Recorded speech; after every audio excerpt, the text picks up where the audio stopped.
Muy buenos días, muy buenas tardes, muy buenas noches, dependiendo del lugar de donde te encuentres y de donde nos estés viendo. En tu canal, La Espiritualidad de la Iglesia. No te olvides suscribirte y darle clic a la campanita para que te avise cuando hayamos subido un video más. Hoy vamos a estudiar el tema de la gracia y los frutos del Espíritu Santo. ¿Qué es la gracia? O sea, lo oímos por todos lados, decimos, estoy en gracia de Dios. No estoy en gracia de Dios. Que la gracia de Dios sea contigo. De hecho, nuestro lenguaje en español, en castellano, cada vez que nosotros tenemos que dar una muestra de gratitud, lo decimos, muchas gracias. Pero ¿de dónde nace eso? Como nuestra cultura es cristianizada desde sus orígenes en la conquista española, especialmente en América Latina, entonces ese muchas gracias quiere decir muchas gracias te dé Dios. Así se agradecía cuando alguien nos hacía un favor o algo que nosotros nos quisieran, o alguien nos daba, nosotros le decíamos muchas gracias te dé Dios. Eso quiere decir que Dios te dé mucho de su gracia. A María se le llamó, el ángel la llamó la llena de gracia. De hecho, San Agustín habla de la gracia como una condición para poder cumplir la ley. Dice San Agustín, se hace esta pregunta, fíjate, ¿es el amor el que nos hace observar los mandamientos o bien es la observancia de los mandamientos la que hacen hacer el amor? Y se contesta, pero ¿quién puede dudar de que el amor precede a la observancia? En efecto, dice San Agustín, quien no ama está sin motivaciones para guardar los mandamientos. Por esto, la ley ha sido dada para que se implorase la gracia, y la gracia ha sido dada para que se observase la ley. ¿Qué es entonces la gracia? Que es algo que tenemos que implorar, dice San Agustín, para poder cumplir la ley. De hecho, los antiguos judíos, los judíos que todavía tenían el templo, ¿verdad? Hacían sacrificios continuamente para ofrecerlos como expiación propicia por los pecados que por más que se esforzaran por cumplir la ley, siempre la estaban quebrantando. Y tenían que ofrecer sacrificios para que Dios lo tomara en cuenta y perdonara sus pecados. Entonces, y ahora San Agustín nos dice, la gracia se nos ha sido dada, dice, para que la implorásemos, porque sin ella no vamos a ser capaces de poder cumplir la ley. Entonces, ¿qué es la gracia? Hay otra también anécdota de Santa Juana de Arco. Ante la pregunta capciosa formulada por sus jueces eclesiásticos, interrogada sobre si sabía si estaba en gracia de Dios, ella contestó. Y era así, porque si ella decía que estaba en gracia de Dios, iban a decir, ¿y quién eres tú para saber que estás en gracia? Y la iban a condenar. Y si decía que no estaba en gracia de Dios, pues o sea que tenemos razón, igual la condenaban. Entonces la respuesta de Santa Juana de Arco fue, si no lo estoy, que Dios me quiera poner en ella, y si lo estoy, que Dios me quiera conservar en ella. Entonces, ¿y qué es la gracia? Bueno, etimológicamente la palabra gracia se deriva del griego charis o charis, que significa gratuito, es decir, gracia es algo gratuito. Cuando la Sagrada Escritura, fíjate, habla de la perla de gran precio o del tesoro escondido, se está refiriendo a la vida en gracia. Es decir, la gracia nos la da Dios, pero ¿para qué nos la da? ¿Y por qué la Sagrada Escritura, cuando habla de la perla de gran precio, nosotros decimos que es la vida en gracia? Bueno, en primer lugar, debemos entender algo que San Agustín nos lo acaba de decir. Con solo nuestras propias fuerzas no podríamos creer, ni tener esperanza, ni hacer lo que es necesario para salvarnos. Para ello necesitamos la gracia divina, la gracia de Dios. Y aquí me quiero detener para explicar dos, por decir así, extremos que son consideradas herejías alrededor del tema de la gracia.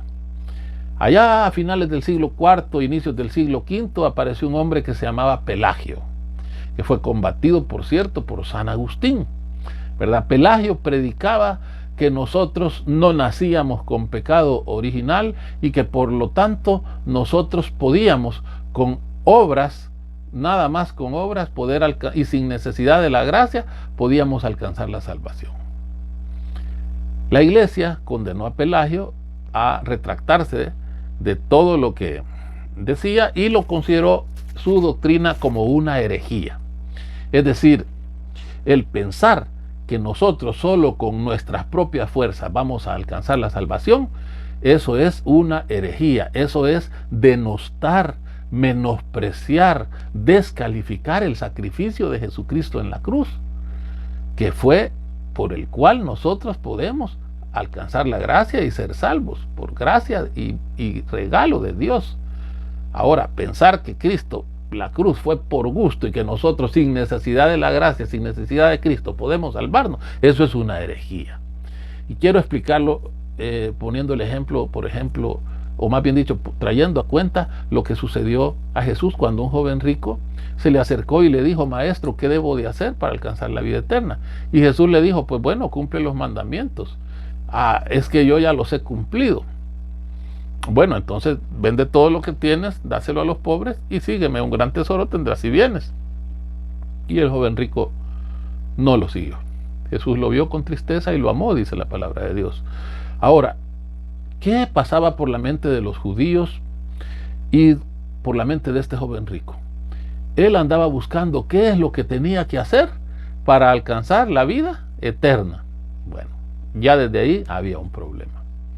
Porque como acabamos de ver con la condena que hizo la Iglesia a la doctrina de Pelagio, o lo que se conoce como pelagianismo, nosotros por nuestros propios esfuerzos no somos capaces de alcanzar la salvación. Necesitamos de la gracia de Dios. ¿Y cuándo se derrama la gracia? En la cruz de Cristo. Cuando le rompen el costado con la lanza, dice, agua sale del costado. Y ahí salen infinitos mares de misericordia, ¿verdad? Jesús en la cruz fue el Cordero de Dios que quitó el pecado del mundo, y gracias a ese sacrificio perfecto de Jesús, Dios lo toma como propicio, ese sacrificio santo, y entonces nos hace a aquellos que confesamos a Jesús como nuestro Salvador y seguimos sus enseñanzas, o más bien dicho, nos convertimos en cristianos, ¿verdad? Entonces nos hace hijos suyos, ¿verdad? ¿Cómo? A través de infundirnos la gracia, o sea, el regalo, ¿verdad? Todo lo que habla de que Dios nos ha dado sin merecerlo, la cruz de Cristo, ya sea a llamarnos hijos de Él, herederos del reino, la vida eterna, todo lo que se te ocurra, eso es gracia. ¿Por qué? Porque es gratuito, porque no se compra, porque ya está pagado con la sangre de Jesucristo nuestro Señor. Entonces, regresando a lo que decía, el pensar que nosotros por nuestras propias fuerzas, sin necesidad de la gracia que nos da Dios, vamos a poder salvarnos, eso es una herejía. Pero hay otro extremo, por el otro lado, ¿verdad? Esto sucedió con la Reforma en el año 1517, cuando se rebela Martín Lutero contra la Iglesia Católica, y los otros reformadores, Calvino y Zwinglio, lo siguen también, ¿no? Y entonces dicen, es necesario solamente la fe, y con solo la fe es suficiente para ser salvo. Y no necesito ninguna obra, con solo creer en Jesús y declarar que Él es mi Salvador, no importa lo que pase después, yo voy a ser salvo, siempre lo seré, y una vez lo acepte, seré salvo siempre. Bueno, eso también la Iglesia lo condenó, lo excomulgó, ¿verdad?, a Martín Lutero, porque no se retractó de su doctrina de la justificación, que por supuesto que es más profundo que lo que estoy diciendo yo aquí, pero más o menos es lo que Tú has oído, me imagino, a muchos hermanos de la iglesia protestante que dicen pregonar una doctrina que ellos le llaman salvo, siempre salvo, ¿verdad? Una vez he aceptado a Cristo con mi corazón, yo ya estoy predestinado para salvarme y me voy a salvar, no importa lo que pase, no importa lo que haga o no haga después, yo ya soy salvo. Eso es una herejía también, porque las obras también tienen fuerza salvífica, como lo dice, también lo dice la carta a Santiago, la carta de Santiago, perdón, en el capítulo 2. Quiero leérsela, porque normalmente conocemos algunas citas bastante más conocidas, por valga la redundancia, ¿no? Pero yo quiero centrarnos en el capítulo 2, específicamente del versículo 17 en adelante. Dice la carta del apóstol Santiago: así también la fe, si no tiene obras, está realmente muerta. Y al contrario, alguno podrá decir: tú tienes fe, pues yo tengo obras. Pruébame tu fe sin obras, y yo te probaré con mis obras mi fe. O sea, lo dicen otras versiones: muéstrame tu fe sin obras, que yo por mis obras te voy a mostrar mi fe, dicen otras versiones. Y dice más adelante, siempre seguimos en el versículo 19: tú crees que hay un solo Dios, haces bien. También los demonios lo creen y tiemblan. O sea que no basta creer, dice Santiago. Más adelante, siempre en el versículo 20, dice: ¿quieres saber tú, insensato, que la fe sin obras es estéril? Abraham, nuestro padre, ¿no alcanzó la justificación por las obras cuando ofreció a su hijo Isaac sobre el altar? ¿Ves cómo la fe cooperaba con las obras? Y por las obras la fe alcanzó su perfección. Y alcanzó pleno cumplimiento la escritura, que dice: creyó Abraham en Dios y le fue reputado como justicia y fue llamado amigo de Dios.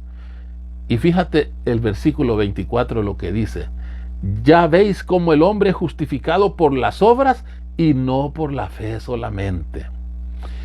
Continúa el versículo 25. Del mismo modo, Rahab, la prostituta, no quedó justificada por las obras dando hospedaje a los mensajeros y haciéndoles marchar por otro camino. Porque así como el cuerpo sin espíritu está muerto, así también la fe sin obras está muerto. Palabra de Dios. Como ves, el decir que no necesito obras para perfeccionar mi fe, o que no necesito obras para que me puedan tener como valor, que estas obras no pueden tener ningún valor salvífico, es un error. Santiago lo deja clarísimo, ¿verdad? O sea, una vez tú tienes fe, porque sí, como dijimos, no puedes esperar salvarte si no has creído en el Señor. No puedes esperar salvarte sin la ayuda de la gracia. Pero una vez has creído, una vez has tenido la gracia que Dios te da, se infunde en tu ser, y esta gracia te hace que puedas empezar, si la quieres perfeccionar, por tu voluntad y en tu libre albedrío, decidir a empezar a hacer obras buenas que van a perfeccionar tu fe y además van a tener para ti un valor salvífico. Entonces, recapitulando, es una herejía pensar que solo con esfuerzos humanos y solo con obras yo me puedo salvar. Es el error de Pelagio, lo que se llama como pelagianismo, ¿verdad? Y también es una herejía pensar que únicamente creyendo y aceptando al Señor, pero sin después permitir que el Espíritu Santo actúe en nosotros. Y cuando digo permitir, es cierto, es el Espíritu el que actúa en nosotros por gracia, ¿no? Pero nosotros en nuestra voluntad podemos permitirlo o podemos contristarlo, dice la palabra de Dios, contristar el Espíritu Santo. Entonces es una herejía pensar, también decíamos, que solo porque ya creo en el Señor yo ya voy a ser salvo. Eso solo es el principio de un camino que se llama dentro de la Iglesia Católica el camino de la santificación. Vamos paso a paso, haciéndonos poco a poco, disminuyendo nosotros para que crezca mejor en nosotros Cristo, que es el que crezca, y llegar a una estatura de parecido por la gracia de Dios, pero dando nosotros el consentimiento de que la gracia de Dios actúe en nosotros, y ese es el mérito de nuestras obras, para que un día podamos decir como Pablo, ya no soy yo quien vivo, sino que es Cristo quien vive en mí. Entonces aquí se puede resumir la doctrina, digamos, de la Iglesia Católica, la doctrina verdadera, que es ¿cómo podemos santificarnos? Pues bueno, creer en el Señor Jesucristo, hacernos abiertos para que la gracia de Dios se derrame en nosotros, y en la medida que nosotros en nuestra plena libertad permitamos que el Espíritu Santo actúe en nosotros, dejarlo también que a través nuestra el Señor haga obras que van a servir para nuestra propia salvación. Esa es la doctrina correcta, y ninguna de las otras dos que le dije, ni pelagianismo, ni protestantismo luterano, evangelismo o calvinismo, porque hablo de la parte de ellos que creen esa doctrina que les mencioné de la sola fe, le dicen ellos, solo la fe basta.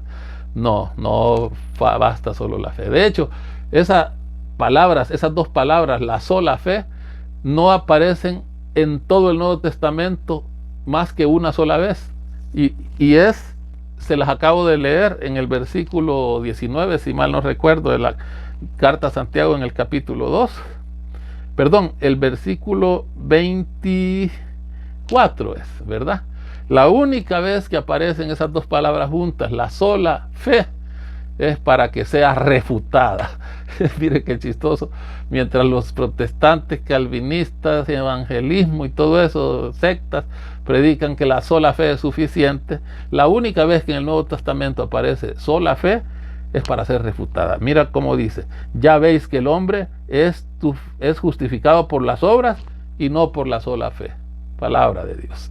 Así que ni pelagianismo ni protestantismo en la cuestión esta de sola fe, ni esas doctrinas falsas de salvo siempre salvo. Bueno, explicado eso, vamos a pasar a lo que es ya el tema, y vamos a definir qué es la gracia. Bueno, la gracia, como ya lo vimos etimológicamente, es un regalo, es algo gratuito. Entonces, ahora definámosla. La gracia de Dios es un regalo de Dios que nos comunica la vida divina o nos la aumenta si ya la tenemos.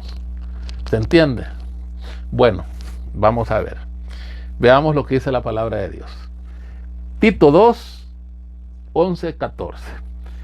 Porque se ha manifestado la gracia salvadora de Dios a todos los hombres, que nos enseña que renunciando a la impiedad y a las pasiones mundanas, vivamos con sensatez, justicia y piedad en el siglo presente, aguardando la feliz esperanza y la manifestación de la gloria del gran Dios y Salvador nuestro, Jesucristo, el cual se entregó por nosotros a fin de rescatarnos de toda iniquidad y purificar para sí un pueblo que fuese suyo, fervoroso en buenas obras. Palabra de Dios.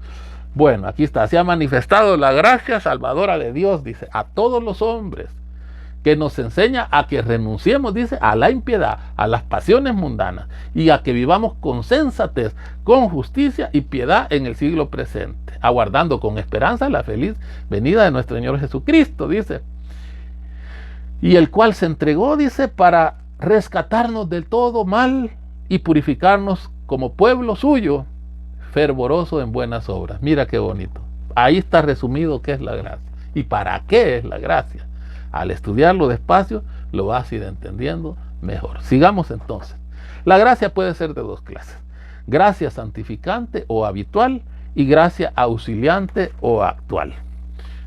Fíjate bien, repito, la gracia puede ser de dos clases: la gracia santificante o habitual y la gracia auxiliante o actual. ¿Cuál es la gracia santificante o habitual? Bueno, es un regalo o don sobrenatural interior y permanente por medio del cual Dios nos comunica la vida divina para santificarnos, divinizarnos y hacernos familiares suyos en Jesucristo y por el Espíritu Santo. Aquí está, mira. En esta definición está bastante resumido lo que acabamos de leer de la carta a Tito, ¿verdad? Que tan lindo todo eso que acabamos de leer, ¿no? Dice, fíjate. La gracia es un regalo sobrenatural interior y permanente, es decir, para siempre, por medio del cual Dios nos comunica la vida divina. ¿Para qué? para santificarnos, lo que dijimos, ¿verdad? Irnos cada vez pareciendo más a Cristo, al único santo, a Dios. Divinizarnos, fíjate qué bueno, gracias a la gracia podemos estar a la altura de Dios. Podemos tener vida divina como Dios la tiene. Y para hacernos familiares suyos. ¿Te puedes imaginar? Eres hijo o hija de Dios. Eres, por lo tanto, hermano de Jesucristo. Por el Espíritu Santo. ¿Sí? ¿Cómo recibimos esta gracia santificante? A ver, piénsalo. ¿Cómo y cuándo la recibimos? Yo sé que ya algunos ya saben y lo acaban de decir. En el bautismo, correctamente. La recibimos en nuestro espíritu, por eso es interior. No la podemos ver, no la podemos tocar, pero sí podemos sentir, creer y saber que la tenemos. Es como el hambre, no la podemos ver ni tocar, pero sí sentirlo. Así es la gracia. Es decir, cuando nos bautizamos, recibimos un sello indeleble, ¿verdad? Un sello que no se borra. Por eso es permanente. Recibimos un germen que es la gracia de Dios. Y este germen, si nosotros permitimos que siga creciendo, permitimos la acción del Espíritu Santo en nosotros, escuchamos la palabra del Señor y la ponemos en práctica, entonces esa gracia va a ir creciendo. Pero también puede ir disminuyendo, o lo que es peor, podemos perderla. Pero ¿cómo si es permanente la vamos a perder? Bueno, recuerda que la puedes perder. ¿Cómo te puedo decir? La gracia es un germen que se te pone con el bautismo. Pero si tú la rechazas, la pierdes. Si te vuelves a arrepentir, Dios en su infinita misericordia te la devuelve. ¿Me explico? Para eso el Señor ha dado y nos ha dejado el sacramento de la reconciliación o el sacramento de la confesión para recuperar la gracia que hemos perdido. Entonces, la podemos perder solo si la rechazamos. De lo contrario, ahí va a estar. Y Dios es tan lindo y tan bueno y tan misericordioso que aunque la hayamos rechazado y la hayamos perdido, Él nos puede devolver la gracia si nosotros nos arrepentimos y le pedimos perdón por haberlo ofendido. Ahora, ¿cómo podemos rechazarla? Pues de manera frontal y directa por medio del ateísmo, la apostasía y la idolatría. Ahí los que ya se apostatan, es decir, reniegan de la fe y se vuelven a otras creencias, o los que se declaran ateos, o los que empiezan a adorar a dioses diferentes, pues entonces cometen pecado gravísimo e inmediatamente pierden la gracia de Dios, ¿verdad? Porque Dios se las quitó, no, porque tú lo rechazaste, ¿ya? Y también dice, se pierde de manera indirecta. Acabamos de decir que de manera directa es cuando vos decís, yo no quiero saber nada de Dios, me aguanteo, yo no quiero saber nada de Dios ni de su religión, y yo me voy al budismo, al hinduismo, renuncio a la fe católica y vuelvo a buscar otras verdades en otras religiones falsas. Eso es apostasía. O que al final termines adorando otros ídolos, como hay muchas religiones paganas o religiones hindúes, ¿verdad? Entonces ahí eso es de manera directa, rechazaste a Dios, pero también puede ser de manera indirecta. ¿Cómo? Cometiendo un pecado mortal, ¿verdad?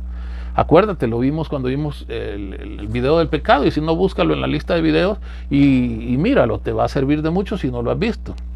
El pecado mortal es el acto mediante el cual un hombre con libertad y conocimiento rechaza a Dios, su ley, la alianza de amor que Dios le propone, prefiriéndose volverse a sí mismo a alguna realidad creada y finita o a algo contrario a la voluntad divina. Es decir, rechazas a Dios para buscar algo que tú prefieras para satisfacerte o para alcanzar algo, aún a costa de que sepas que Dios te dice que no debes de hacerlo. Es como decía San Agustín, que también lo hemos dicho en otros videos, el pecado es así, amor de sí mismo hasta el desprecio de Dios, ¿sí? Ahora, como habíamos dicho, ¿se puede recuperar una vez que la perdiste? Gracias a Dios que sí. Y ahí lo digo, gracias a Él, porque la gracia es regalo, y Él, gracias, que viene de gracia, a Él, que nos regala tantas cosas, a través de un acto sincero de arrepentimiento que nos lleve al dolor de haber cometido pecado y por lo tanto a hacer una buena confesión de nuestros pecados. Así la podemos recuperar. Ahora, ¿cuáles son los efectos que causa en nosotros tener la gracia santificante? En el momento del bautismo la tenemos a plenitud, ¿verdad? Pero después la podemos tener en la medida que crecemos espiritualmente, conforme tenemos una vida sacramental de oración, de lectura de la palabra de Dios, de llenarnos de Dios y no de cosas del mundo. Entonces, estos son los efectos que tú vas a sentir si decides reconciliarte con Dios y que Dios te devuelva la gracia que has perdido. Así que te invito, fíjate, te invito, escucha bien todos estos efectos, porque esto lo vas a sentir cuando lo tengas. Y vas a decir, pero ¿qué estaba haciendo afuera de aquí? Si estaba comiendo comida de los cerdos cuando podía estar aquí en la casa de mi padre donde hay comida de sobra, vas a decir.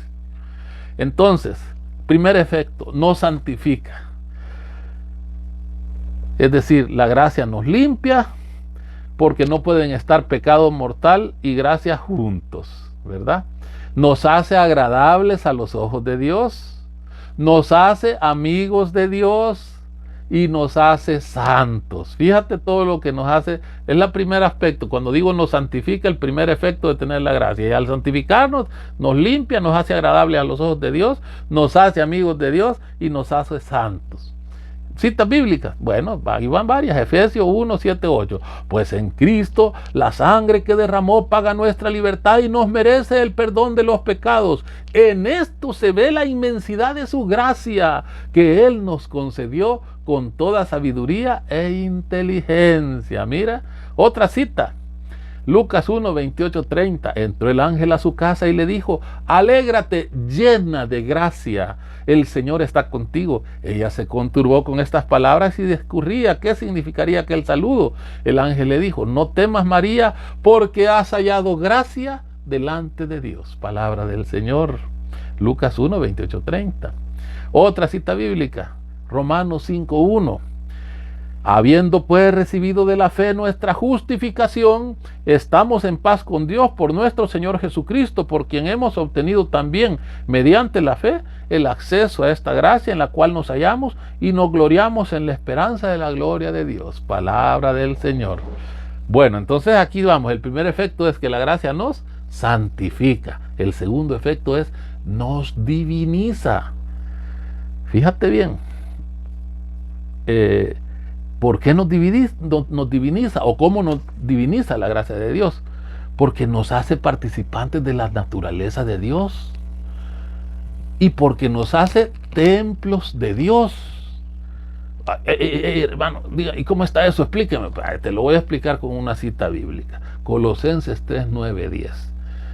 No os mintáis unos a otros. Despojaos del hombre viejo con sus obras y revestíos del hombre nuevo que se va renovando, oye bien, hasta alcanzar el conocimiento perfecto según la imagen de su creador. ¿Qué te dije? Nos divinizaba porque nos hace participantes de la naturaleza de Dios, porque dice hasta alcanzar el conocimiento perfecto según la imagen de tu creador.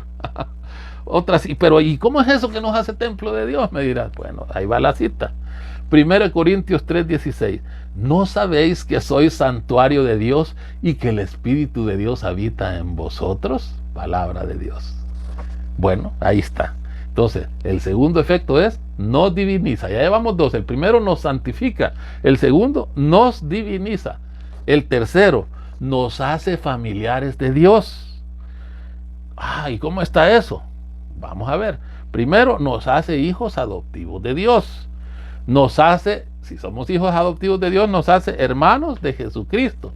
Ahora, si tú tienes de papá a Dios y eres su hijo, tienes derecho a ¿qué? A su herencia.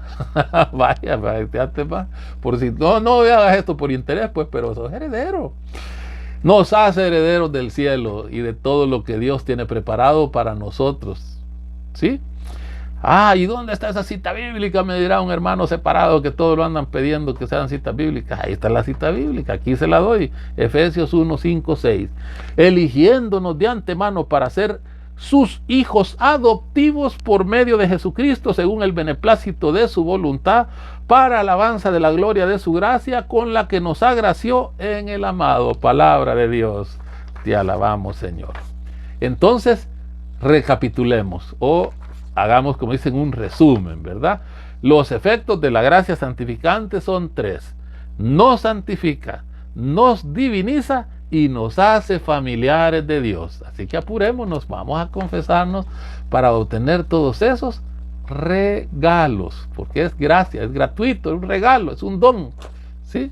Hay que ir a confesarnos y recuperar el don que hemos perdido, si es que es así, y si no lo hemos perdido, pues sigamos creciendo para ir subiendo en estatura, sabiduría y gracia. Dice, se crece en gracia, ¿no? Sí, muy bien. Ahora vamos a ver el otro tipo de gracia, la gracia auxiliante o actual. Bueno, esto no es más que esas como llamadas que hace el Señor durante toda nuestra vida, con el cual Él quiere atraernos a nosotros con lazos de amor. Es un auxilio sobrenatural por el cual el Espíritu Santo ilumina nuestro entendimiento y mueve nuestra voluntad para evitar el mal y obrar el bien. Dios no se olvida de nosotros y a lo largo de toda nuestra vida nos está llamando para que nos acerquemos a Él y seamos felices.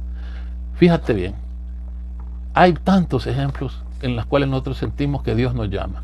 A veces un accidente, a veces nos encontramos y vemos que algo le pasó a alguien y dice, Dios me está diciendo, porque yo sé que no ando en el mejor de los pasos y aquí me está avisando, ¿verdad? De repente se te arruina algo, ¿verdad? Y te das cuenta que estabas haciendo planes a lo humano, en lo cual la soberbia y tu altanería iban a crecer y se te cae el castillito y entonces empiezas a entender que Dios te está poniendo trabas, te empiezas a interpretar que Dios te quiere llamar porque algo no está bien en tu vida, ¿no? Muchas veces a través de ángeles, que decimos que un amigo o alguien nos empieza a hablar de Dios y nosotros de repente recapacitamos, pero yo no estaba aquí, ¿por qué estoy en este lugar? Dios te ha mandado, esta palabra que me dijiste realmente me ha puesto a reflexionar que debo de volver otra vez a ponerme en las manos de nuestro Padre. Y recuérdate lo que dice Isaías 49, 14, 15, ¿verdad? ¿Acaso olvida una mujer a su niño de pecho sin compadecerse del hijo de sus entrañas? Pues aunque esas llegasen a olvidar, yo no te olvido, dice el Señor. Palabra de Dios.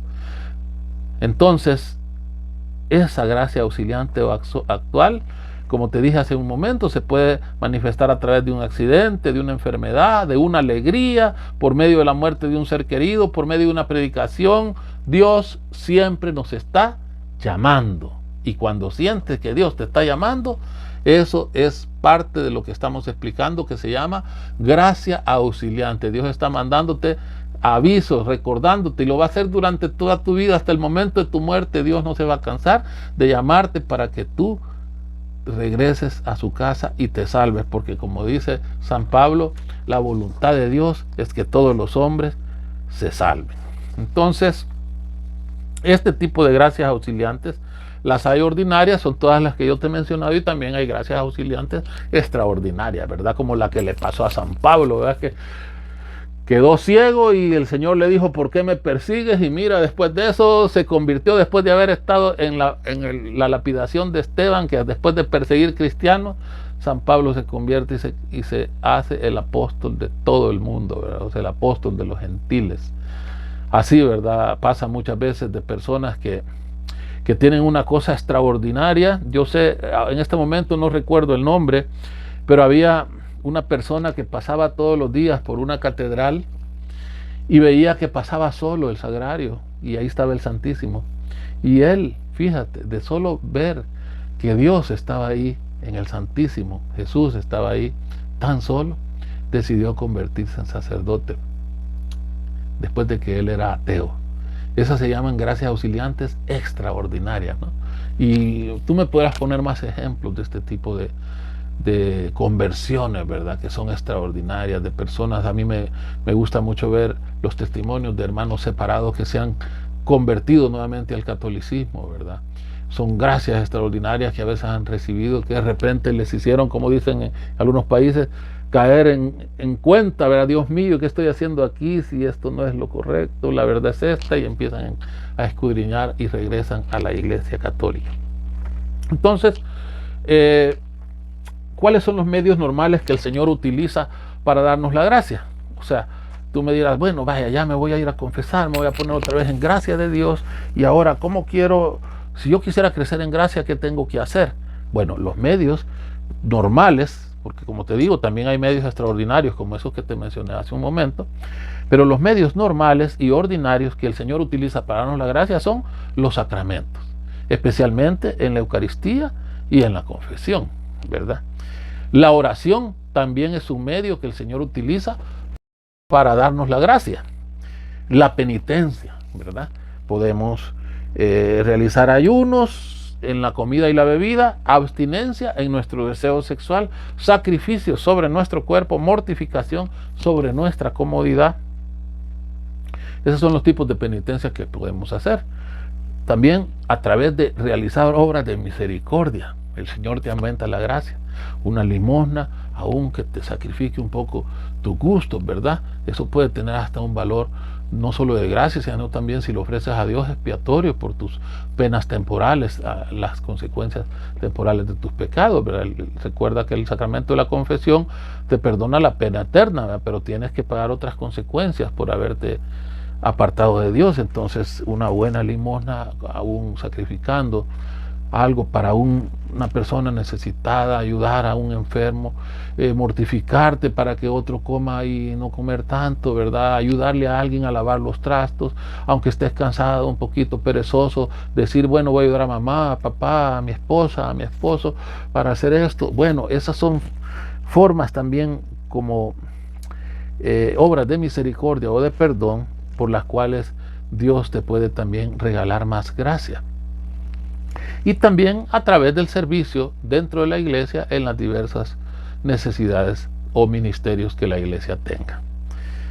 Entonces, como puedes ver, hemos más o menos abarcado lo que es el tema de la gracia, y espero que este video te haya gustado, y recuerda suscribirte al canal y toca la campanita ahí, márcala para que te avisen los videos. Nuevamente, nada más quiero despedirme, darte desde aquí mis mejores deseos de que Dios bendiga tu hogar, tu casa, y que la Virgen María también interceda por ti, por todas tus y nuestras necesidades, de manera que Dios nunca se olvide de tenernos siempre cerca de Él. Dios te bendiga y que pases una feliz día, y que sigas adelante en el camino a esta espiritualidad a la que queremos llegar a través de este canal, la espiritualidad de la iglesia.